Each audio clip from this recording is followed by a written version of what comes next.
हरिओम दोस्तों, राधे राधे, जय श्री कृष्णा। तो क्षमा चाहती हूँ आप लोगों से, क्योंकि आज मैं लाइव क्लास लेने वाली थी पर किन्हीं कारणों की वजह से लाइव क्लास नहीं हो पा रहा है। लाइव टुगेदर का ऑप्शन अभी नहीं दे रहा है, तो इसके लिए माफ़ी चाहती हूँ। चलिए हम रिकॉर्डेड क्लास से ही शुरू करते हैं। लाइव क्लास अगर जब आ जाए ऑप्शन, देखती हूँ क्यों नहीं हो रहा है, क्या प्रॉब्लम आ रही है। तो ये जो प्रॉब्लम ठीक हो जाती है उसके बाद से मैं लाइव क्लास ज़रूर लूँगी।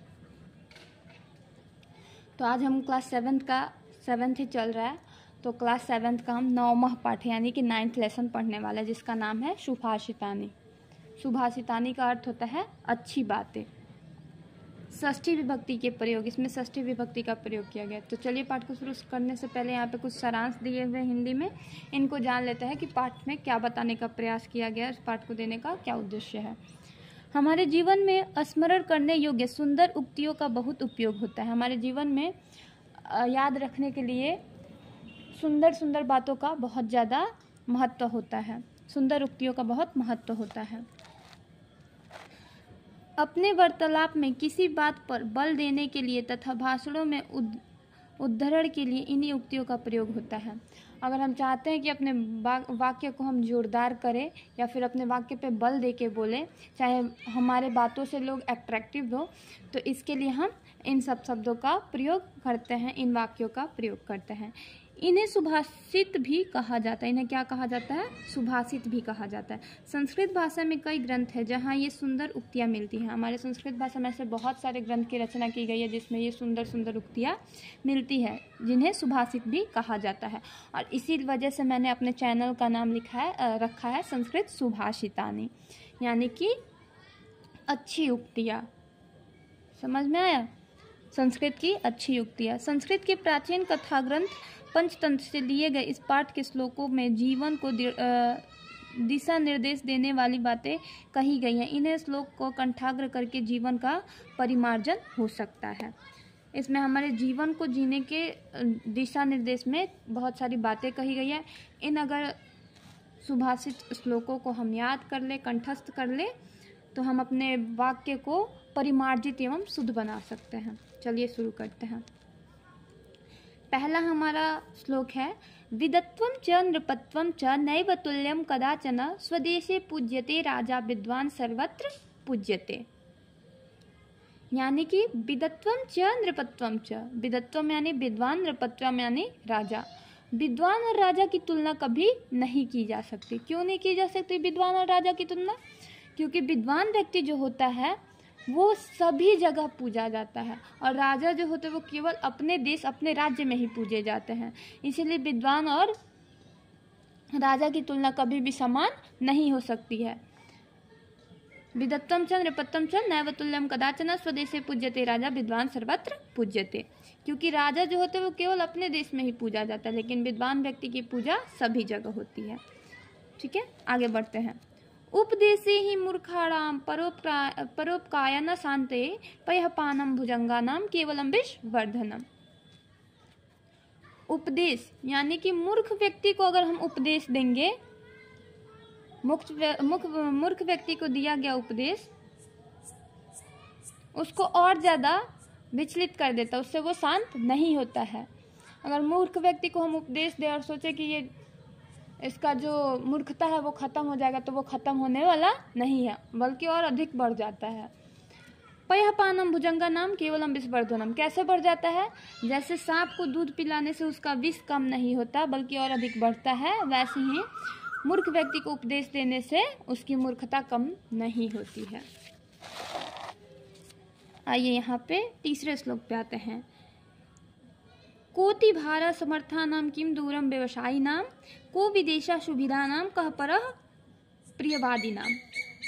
कोटि भारा समर्थानां यानी कि जो व्यक्ति समर्थ है, सक्षम है किसी काम को करने के लिए, उसके लिए कोई भी समान भार के समान नहीं है। कोई भी काम भार के समान नहीं है।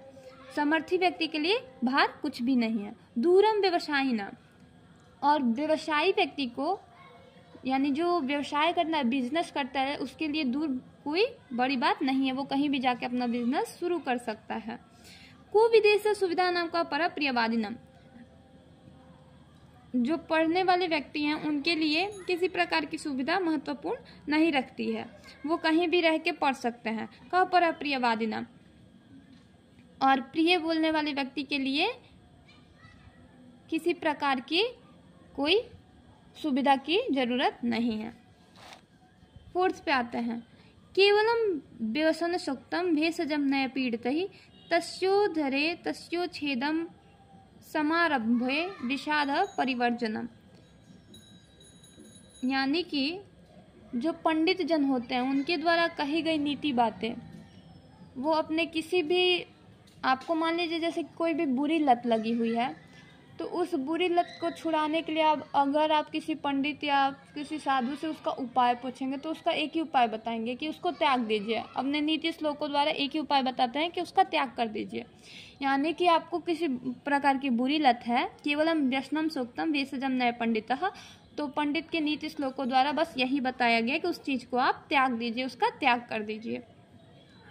गंधेन गावः पश्यन्ति शास्त्रैः पश्यन्ति पंडिता चारैः पश्यन्ति राजानः चक्षुर्भ्याते भीरे जनाः। आप देखिए यहाँ पे क्या बोल रहा है, गंधेन गावः पश्यन्ति, गाय जो है वो गंध से देखती है, यानी कि जो सुगंध दुर्गंध होता है ना उससे गाय देखती है। शास्त्रैः पश्यन्ति पंडिता, और पंडित व्यक्ति का आँख जो होता है वो शास्त्र होता है, तो पंडित लोग शास्त्रों से देखते हैं। चारैः पश्यन्ति राजनः, राजा का जो आँख होता है वो उसके क्या बोला जाता है, राजा की आँख उसके क्या गुप्तचर होते हैं। हाँ, चारा यानी कि गुप्तचर, तो राजा के आँख गुप्तचर होते हैं, वो अपने गुप्तचरों के द्वारा ही कि उसके राज्य में क्या हो रहा है, क्या अच्छा हो रहा है, क्या बुरा हो रहा है, इन सब चीज़ों को देखता है। बाकी के लोग अपने आँखों से देखते हैं। ठीक है, गाय किससे देखती है, तो गाय की आँख जो है वो गंध है, पंडित की आँख शास्त्र है, राजा की आँख गुप्तचर है, और बाकी लोग अपने आँख से देखते हैं। आत्मनोमुख दोषेण बंध्यते सुखसारिका वकस तत्र न बंध्यन्ते मौनम स्वार्थ साधकम। आप देखिए यहाँ पे कितनी बड़ी बात बोली गई है। आत्मनो मुख्य दोषाणाम, हमारी सबसे बड़ी दोष क्या है, हमारा मुख है। ठीक है, क्योंकि सुख और सारिका, तोता जो है और मीठे बोलने वाले पक्षी जो है, उनके बोलने के कारण ही लोग उनको पिंजड़े में कैद करके रखते हैं। कभी आप लोगों ने देखा है बकुले को कोई कैद करके रखा हो, ऐसा होता है? नहीं होता है। क्यों? क्योंकि बकुला मौन रहता है, वो कुछ नहीं बोलता है, और इसी कारण से लोग उसको कैद नहीं करते हैं। तो यहाँ पे हमें ये बताया गया है कि हमें बोलना ज़्यादा नहीं चाहिए, बस आवश्यकता के अनुसार ही, ज़रूरत भर ही बोलना चाहिए, नहीं तो इन तोते और सारिका के जैसे ही लोग हमें कैद करके रख लेंगे। हमें हमेशा मौन रहना चाहिए। शंकर भगवान को देखें कितना मौन, एकदम मौन रहते हैं। कहीं भी आप लोगों ने सीरियल वरियल किसी चीज़ में देखा होगा तो उनको ज़्यादा बोलते हैं, एकदम मौन धारण करके रहते हैं। अयम निजः परो वेति गणना लघुचेत समुद्धार चरिता नाम तो वसुधैव कुटुंबकम।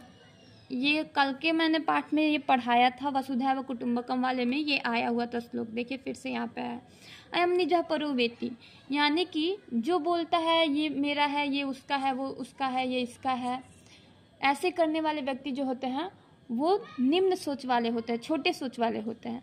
लेकिन उदार चरित्र वाले व्यक्ति के लिए, उत्तम चरित्र वाले व्यक्ति के लिए पूरा संसार ही उनके परिवार के समान है। ये मेरा बोरा नहीं करते हैं, मेरा तेरा नहीं करते हैं वो।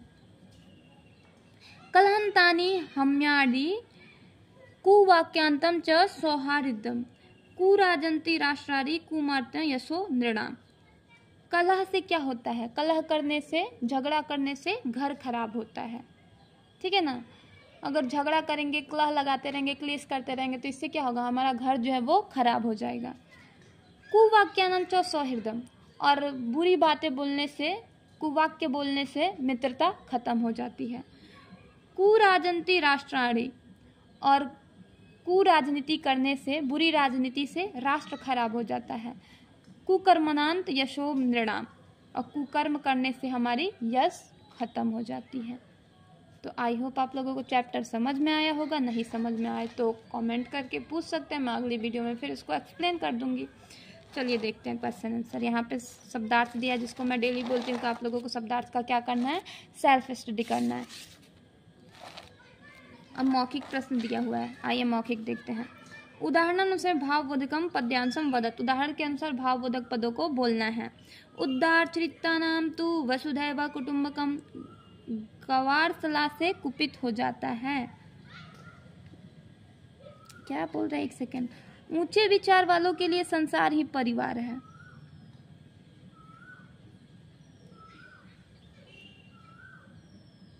अच्छा, हाँ समझ गया। जैसे ऊंचे विचार वाले व्यक्ति के लिए क्या संसारी परिवार है, तो यहाँ पे उदार चरित्र नाम वसुधैव कुटुंबकम। गंवार सलाह से कुपित हो जाता है, यानी था ना मूर्खाणाम, पयापाना भुजंगा नाम यहाँ पे आया हुआ था। उपदेशे ही मूर्खाणाम परोपकायना शांतये, तो इसका ये हो जाएगा। राजा गुप्तचरों से सब जान लेते हैं, तो इसका ये था, अभी हमने पढ़ाया था गुप्तचर वाला आंख जो होता है। चारई पश्यंती राजनः, बड़े बड़े घराने झगड़ा कर बर्बाद हो जाते हैं, ये बताया था ना मैंने अभी यहाँ पे। कालहंतानी हरम्यारी कुर्वास्य च, यहाँ तक बस होगा, कालहंतानी हरम्यारी। समर्थ के लिए क्या असंभव है, समर्थ के लिए क्या असंभव है, कोतिभारः, चुप रहना सबसे भला होता है, यहाँ पे था ना चुप रहना सबसे। वकस्त्र न बंधे मौनम स्वार्थ साधनम, बस। तो ये हो गया हमारा। अब आइए इधर देखते हैं लिखित प्रश्न। ऐसे पाठस्य श्लोकम स्वरम श्राव्यंत, पाठ का जो श्लोक है उसको एकदम लय से स्वर से गाना। चलिए एक बार मैं इसको गा देती हूँ, क्योंकि मुझे श्लोक गाना अच्छा लगता है, तो गा के आप लोगों को भी सुनाती हूँ। विदत्वं च नृपत्वं च नैव तुल्यं कदाचन, स्वदेशे पूज्यते राजा विद्वान सर्वत्र पूज्यते। उपदेशे ही मूर्खाणां परोपकाय न शांतये, पयःपानं भुजंगानां केवलं विषवर्धनम्। कोतिभारः समर्थानां किं दूरं व्यवसायिनां, को विदेशाशु विधानां कः परं प्रियवादिनं। केवलं व्यसनं सुक्तं भेषजं न पंडितैः इत्यस्युदरे, समारंभो विषाद परिवर्जनम्। गंधेन गावः पश्यन्ति शास्त्रैः पश्यन्ति, पंडिताचार्यैः पश्यन्ति, राजानः चक्षुर्भारयति जनः। आत्मनो मूर्ख दोषेण बन्ध्यते सुक्षारिका, वकस्तत्र न बन्ध्यते मौनं स्वार्थ साधनम्। अयमनिजः परो वेति गणना लघुचेतसाम्, उदारचरित्राणां तु वसुधैव कुटुम्बकम्। कलहन्तानि हम्यानि कुवाक्यं च सौहार्दम्, कुराजन्तानि राष्ट्राणि कुकर्मात् यशो नृणाम्। हो गया। रिक्त स्थानानि पूर्यते, रिक्त स्थानों की पूर्ति आप लोग स्वयं से करिएगा, बुक से देख करके होमवर्क करिए। निम्नलिखिता नाम जंतु नाम नामनानी मातृभाषायां लिखत, यहाँ पे जो भी जंतु का नाम दिया उसको अपने मातृभाषा में लिखना है। जैसे ब्याघ को अपने मातृभाषा में क्या कहते हैं, तो हम लोग बाघ कहते हैं। आप लोग जो कहते होंगे अपने मातृभाषा में वो लिख सकते हैं। मृग को कहते हैं मृगः, हरिण। वृषभ को कहते हैं बैल, वृश्चिक को कहते हैं बिच्छी, मीना को कहते हैं मछली, हस्ती को कहते हैं हाथी, अजा को कहते हैं बकरी, अश्व को कहते हैं घोड़ा, कुरमा को कहते हैं कछुआ, घोटका को कहते हैं घोटका, घोड़ा, घोटका घड़ा भी होता है। नकुलः, गर्दभा यानी गदहा।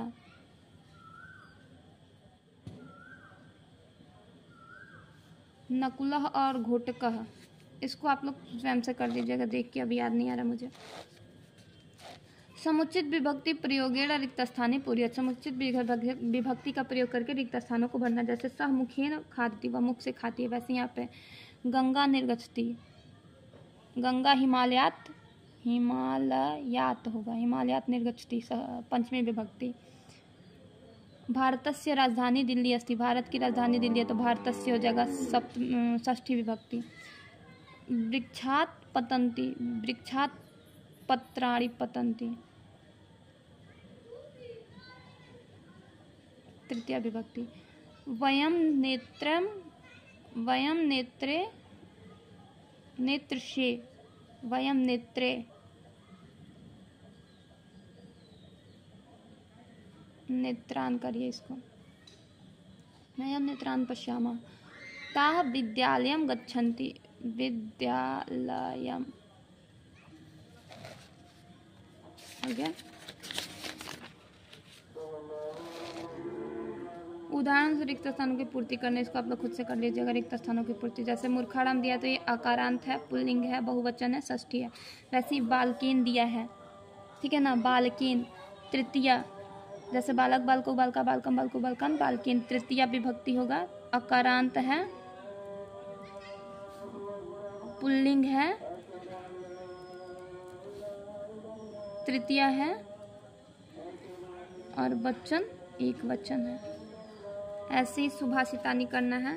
सुभाषितानी यहाँ पे हो जाएगा आपका सुभाषितानी इकारांत, स्त्रीलिंग, इकारांत नपुंसकलिंग, प्रथम विभक्ति, और यहाँ पे हो जाएगा आपका बहुवचन। लता भी में देख लेना आपको कौन सा है, तृतीया बहुवचन है, अकारांत पुल्लिंग है, परवात में दिखना है क्या है, अब इसको खुद से बनाना है, ठीक है। Thanks for watching my video, धन्यवाद।